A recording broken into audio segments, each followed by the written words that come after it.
এবারে ডাকসু নির্বাচনে common room, reading room এবং ক্যাফেটেরিয়া সম্পাদক পদে নির্বাচিত হয়েছে বিপুল সংখ্যক ভোট পেয়ে। আর আমি কার্যনির্বাহী সদস্য পদে নির্বাচন করেছি এবং শিক্ষার্থীদের ম্যান্ডেট পেয়ে নির্বাচিত হয়েছে।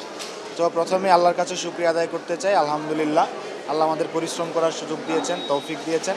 তো সব মিলিয়ে কঠোর পরিশ্রম করেছি আসলে বিগত সময়গুলোতে, সে তার জায়গা থেকে কঠোর পরিশ্রম করেছে। তো শিক্ষার্থীদের কাছে গিয়েছি, তাদের কথা শুনেছি, আমাদের কথাগুলো তাদের সাথে শেয়ার করেছি।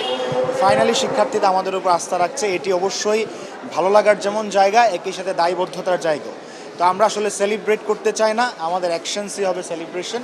আমরা কাজ করে যেতে চাই, এটি আমি কোনো অর্জন মনে করি না। অর্জন ঠিক তখনই হবে যখন যেই দিন আমরা দায়িত্ব শেষ করব সেই দিন শিক্ষার্থীরা যদি বলে যে ইউ হ্যাভ ডান ফ্যান্টাস্টিক, তখন আমরা বিশ্বাস করি আমাদের সেলিব্রেশনের সময়টি আসবে।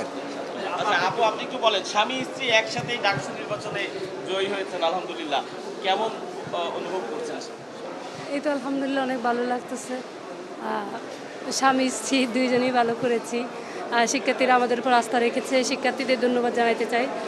সেই সাথে সবাই আপনাদেরও ধন্যবাদ, আমাদের পাশে ছিলেন এবং আছেন। ভালো লাগতেছে, অনুভূতিটা অনেক ভালো। আমাদের স্টুডেন্টদের সমস্যাগুলো নিয়ে কাজ করেছি, সমস্যাগুলো সমাধানের চেষ্টা করেছি।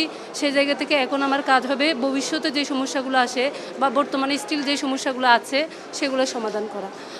ইতিমধ্যে আমি কয়েকটা কাজে নেমেছি, যেগুলো মানে একটা হলো মাতৃত্বকালীন ছুটি বা বাধ্যতামূলক উপস্থিতি হ্রাস শিথিলকরণ, এটি প্রথমে করবো ইনশাল্লাহ। আমি ফিল করেছি যে মাতৃত্বকালীন সময়ে ক্লাস করার বাধ্যবাধকতা থাকায় আপুদের অনেক সময় রিয়াট নিতে হয় অথবা পড়াশোনা বন্ধ হয়েছে, এমন আপুর সাথে আমার পরিচয় আছে।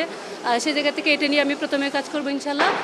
সেকেন্ড কাজ হবে আমার সাইল কর্নার স্থাপন করা, আর হচ্ছে কমন রুম, ক্যাফেটেরিয়া সব জায়গায় সুপেয় পানির ফিল্টার স্থাপন করা এবং আমাদের কমন রুমের খাবারের মান যাতে একটু ভালো উন্নত হয় এবং পুষ্টিবিদদের পরামর্শে যাতে আমাদের স্টুডেন্ট ভাই বোনেরা তাদের শরীরের চাহিদাটা মেটাতে পারে, সেই জায়গাটা আমি মনোযোগ দেবো ইনশাল্লাহ।